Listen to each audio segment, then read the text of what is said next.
Kufor pána Waltera. Drahý otec, je to už niekoľko mesiacov, čo sme sa videli. Viem, že ste sa trápili, či som prišiel v poriadku a či sa mi nič zlé nestalo. Ale zároveň viem, že vaša viera je silná a verili ste, že šťastne prídeme do prístavu. Cesta bola celkom pokojná, až na jeden incident. Hneď ako sme nasadli na loď Laconia, došlo k menším nepokojom na palube. Dvojica mladých Talianov sa zaplietla do bitky s 3 mladými Írmi.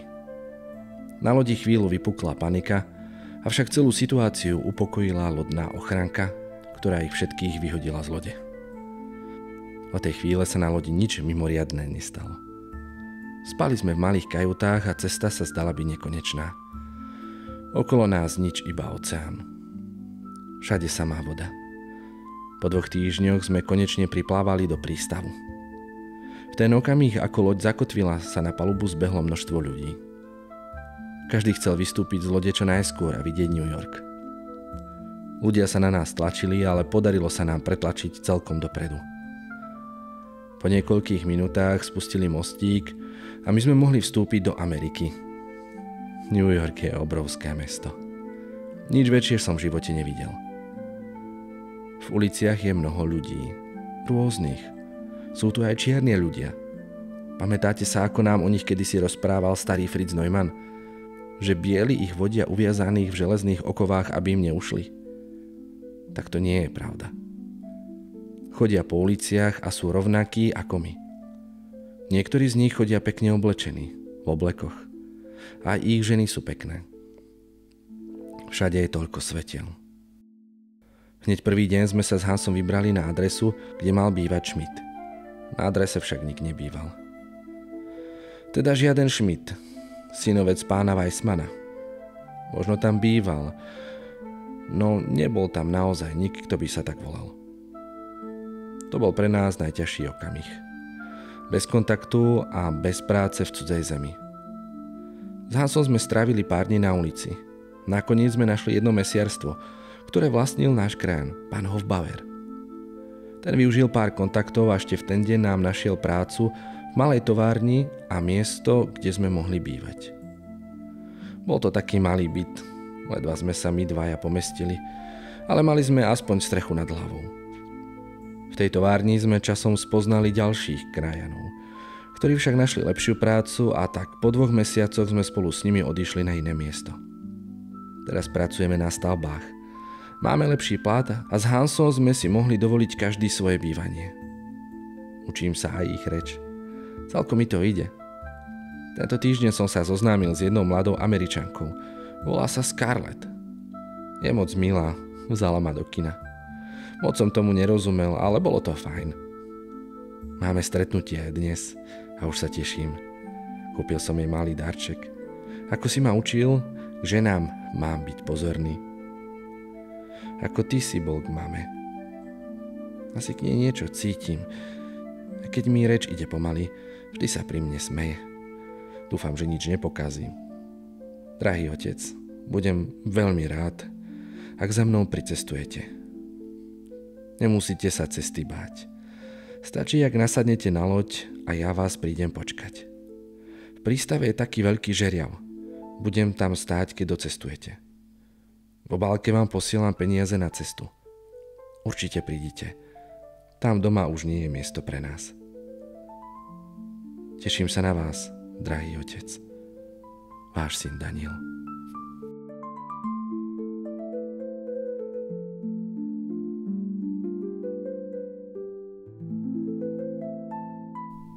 Pán Walter dočítal list a do jeho očí sa tlačili slzy. Tak predsa si to dokázal. Som na teba hrdý, Daniel. Ticho pošeptal a pomaly položil list na stôl. Chvíľu ešte stál pri stole a potom si vytiahol z vrecka tmavošedej vesty hodinky. 8:30. Presne o takomto čase sme sa lúčili. Aká zhoda náhod. Pomyslel si a pomaly prešiel k starému zrkadlu, visiecemu hneď vedľa starej skrine. Walter sa zapozeral na svoj obraz v zrkadle. Jeho hlavu už prikrývali šediny a stareckú tvár zakrývala sivá brada. Tak čo, Walter? Skúsime to? Nie si už starý na cestu do Ameriky. Daniel to dokázal. Daniel, aký som šťastný. Jemne sa pousmiel a po rokmi ošľahanej tvári sa skotúľalo pár slz. Walter sa otočil a pomaly prešiel k stolíku. Rukou siahol po starej fotografii. Z pološera sa vynoril na svetlo portrét mladej dámy. Walter si fotografiu pritiahol k tvári a jemne ju poboskal. Julia. Daniel to dokázal. Pomáhaj mu. Dávaj na neho pozor. Nech sa mu nič zlé v tom veľkom a cudzom svete nestane. A ty môžeš. Z neba vidíš všetko. Ja už som starý. Pán Walter stíchol a po chvíli zašeptal. Volá ma do Ameriky. Čo si myslíš? Mal by som ísť? Ty by si šla však? Vždy som hovoril, že je ťa tu škoda, Julia. Mohla si mať krajší život. Žiť v lepších podmienkach. Nie v starom byte na predmestí s jednoduchým hodinárom. Ale ty, Julia, si chcela žiť v skrytosti a jednoduchosti. Stačila ti naša láska. Škoda, že si mi tak skoro odišla. Chýbaš mi, Julia. Walterovi sa opäť zaleskli oči a pomaly položil fotografiu na stôl. Po chvíli si sadol na starú vrzgajúcu posteľ. Zopal si ruky, sklonil hlavu a ticho sa modlil.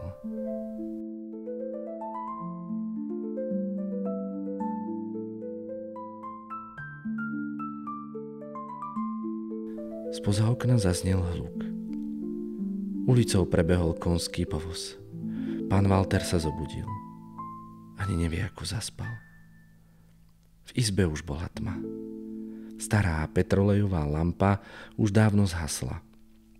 Pán Walter nahmatal svoje vreckové hodinky a snažil sa zistiť, koľko je hodín. V izbe však bola príliš veľká tma a tak si Walter opäť ľahol na posteľ. Zatvoril oči a premýšľal o sne, z ktorého ho prebudil roh ulice. Stalo sa mu, že sedí v reštauračnom salóniku na lodi. Všetci ľudia boli odetí v čiernom a medzi nimi chrbtom k Walterovi sedela mladá slečna. Mala biele šaty a biely klobúk, lemovaný kvetovou korunkou. Jej medené vlasy jej zakrývali ramená. Stalo sa mi, ako by ju poznal celý svoj život. Mladá slečna sa otočila, v jej tvári spoznal Júliu. Julia, skríkol Walter a ponáhľal sa k miestu, kde sedela. Keď sa snažil prísť k jej stolu, v ceste mu bránili okolití hostia. Keď konečne prišiel k miestu, kde sedela, bola už preč. Na jej mieste stál jej starý kufor. Ticho a pomaly prenikali zvuky z ulice. Pán Walter sa strhol a otvoril oči. Cez malú špáru medzi závesmi prenikalo do izby denné svetlo. Walter nahmatal vreckové hodinky. 6:30. Vstávaj, Walter. Dnes máš toho veľa na práci. Stál z postele a pomaly sa presunul k malému toaletnému stolíku v rohu izby. Walter si nalial džbánom vodu do plechového umývadla a opláchol si tvár. Následne sa pozrel do zrkadla a v tom momente mu jeho zrak spočinul na starom kufri ležiacom na skrini. Julia, zašepkal Walter. O niekoľko týždňov neskôr. Pán Walter sa posledný raz porozhliadol po izbe. Bola už prázdna. Všetko, čo mohol Walter predať, tak predal.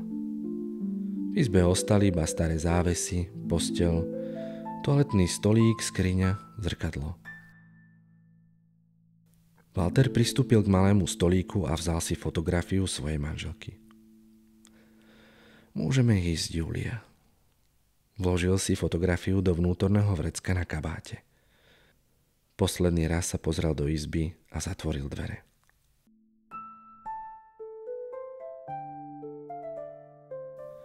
Pán Walter sedel v čakárni malej železničnej stanice.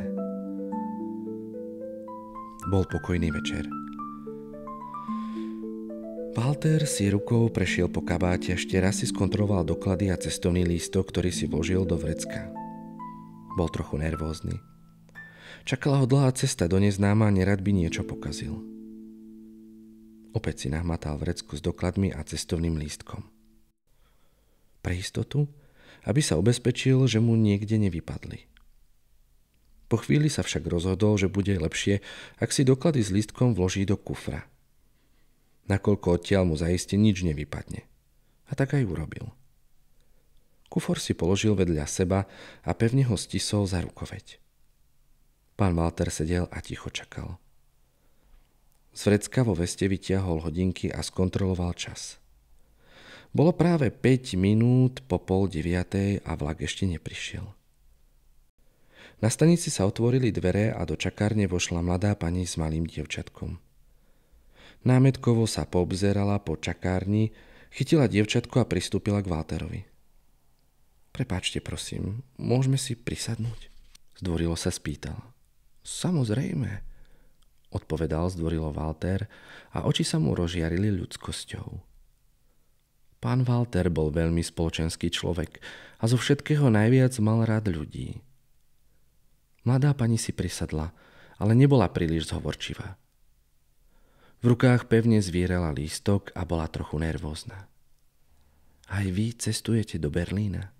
Zdvorilo sa pýtal Walter. Áno, pravda, teda nie, no áno aj nie. Cestujeme tým smerom, ale nejdeme do Berlína. Vystúpime trocha skôr, nesmelo povedala pani. Cestujeme za ockom, už na nás čaká, milo a srdečne odpovedalo dievčatko. Tak verím, že sa čoskoro stretnete, odvetil Walter. Aké je vaše vznešené meno, malá slečna? Volám sa Ester. Matka v tú chvíľu prerušila ich rozhovor. Charlotta, koľkokrát som ti hovorila, že si nemáš vymýšľať? Prepáčte, má v poslednom období zvláštny zlozvyk. Vymyslela si, že sa bude volať Ester, ale v skutočnosti sa volá Charlotta, dôrazne odvetila pani. Ale mami, dievčatko nestihlo dopovedať, keď ju jej matka napomenula prísnejšie, pričom bolo vidieť jej mrzutosť. Neobťažuj pána. Nie, to je v poriadku. Som rád, keď sa môžem pozhovárať s takou milou malou slečnou, zdvorilo odvetil Walter. Natiahol ruku a z vrecka opäť vytiahol hodinky. 9. Vlak mal meškanie už 0,5 hodinu. Oprel sa o peradlo a na chvíľu sa zapozeral na cestujúcich, ktorí už nervózne vyčkávali vlak. Pane, a kam cestujete? Spýtalo sa dievčatko. Zdá sa, že ďaleko. Ak všetko pôjde dobre, tak do Ameriky. A kde je Amerika? Je to ďaleko? Pôjdete tam vlakom? Áno, je to ďaleko. Ale vlak tam nechodí. Musím ísť loďou. Kým Walter vysvetľoval malej slečne, kde je Amerika, čakárňou preleteli odrazy svetiel. Mladá pani ich spozorovala a pozrela sa cez okno. Jej pohľad sa zmenil a začal pôsobiť prestrašenie. Rýchlo schytila dcérku za ruku a vybehla von z druhej strany čakárne k nástupišťu. Tam sa obe stratili v tme. Walter sa zdvihol z lavičky a pozrel sa von oknom. K stanici sa blížilo 5 nákladných aut v sprievode 3 osobných. Pán Walter sa pozrel na kufor a v ten okamih zbadal na zemi náhrdelník. Určite ho stratila tá mladá pani, pretože predtým tu na zemi nebol. Walter vzal náhrdelník do ruky a podišiel k dverám, odkiaľ pred chvíľočkou vybehla žena s dieťaťom. Otvoril ich a pozrel sa von v nádeji, že ich zastrie. Nik tam však nebol. Vykráčal zo stanice na nástupište a navôkol vládlo veľmi zvláštne ticho. Pán Walter tam stál a spomenul si na svoj sen. Naraz nenazdania zvuk nákladných aut prerušil ticho a v zápätí stanicou prenikal bolestný nárek a krik. Cez dvere na stanici prešli 5 ozbrojení vojaci. Z boku stanice sa hrnuli desiatky ľudí s kuframi v ruke. Zrazu bolo na stanici veľmi rušno. Vojaci hnali ľudí na nástupište. Boli tam ľudia v jeho veku, mladí muži a ženy, aj deti. Celé rodiny. Walter iba mlčky stál a nemo sa pozeral. Nerozumel tomu, čo sa deje. V diaľke sa ozvalo pískanie. Ľudia čakali v zástupoch na nástupišti a k stanici o chvíľu dorazil nákladný vlak. Vojaci otvorili dvere na vagónoch a v ich vnútri boli už iní ľudia, ktorí pomáhali tým dole nastúpiť do nákladného vagóna. Vojaci sácali ľudí a tlačili ich ako dobytok do pristavených vagónov. Čakáš na niekoho? Ozval sa mohutný hlas spoza Waltera. Walter sa otočil a pred ním stál dôstojník. Áno, na vlak do Berlína. Teda nie, chcel som iba vrátiť toto, jednej pani, čo bola na stanici. Dôstojník sa prísne pozrel na Walterové ruky, v ktorých držal náhrdelník. Ako sa volala? Neviem, ale dcéra sa volala Charlotta, alebo Ester, myslím. Takže Ester, odvetil dôstojník. Potom natiahol ruku a vzal Walterovi náhrdelník. Na jeho konci visel medailón. Dôstojník sa naň bližšie pozrel a na druhej strane bol nápis: Mojej drahej Ester. Dôstojník sa zamračil a medailón si vložil do vrecka. Tu sa nestratí. Keď ju nájdeme, tak jej to určite odovzdám. Doklady, prosím. Kde máš doklady? Walter načiahol ruku do vrecka a v ten okamih si uvedomil, že ich má v kufri, ktorý nechal na stanici. Mám ich v kufri na stanici. Ukáž, kde? Okrikol dôstojník Waltera prísnym hlasom. Walter prikráčal k dverám stanice, ale tie boli už zamknuté. Walter dostal strach. Chcel sa dostať dnu, ale vojaci vo vnútri strážili vchod, aby nemohol nikto stanice vojsť. No kde máš ten kufor? Prísne povedal dôstojník. Tam vo vnútri. Walter chcel naň ukázať cez okno, avšak pri okne stáli ľudia, ktorí zvedavo pozerali von a nebolo možné vidieť na miesto, kde predtým sedel. Vlak zapískal a tým dal najavo svoj odchod. Do vozňov nastupovali poslední ľudia a dôstojník sa váhavo pozerel na Waltera. Nastúp si. Nastúp si. Walter znervóznel. Ale ja cestujem do Berlína a potom do Ameriky. Dôstojník zareval. Nastúp si a nebudem to opakovať. Nemáš doklady, nemáš batožinu a v rukách nosíš medailón so židovským menom. Ja viem, kto si. Si jeden z nich.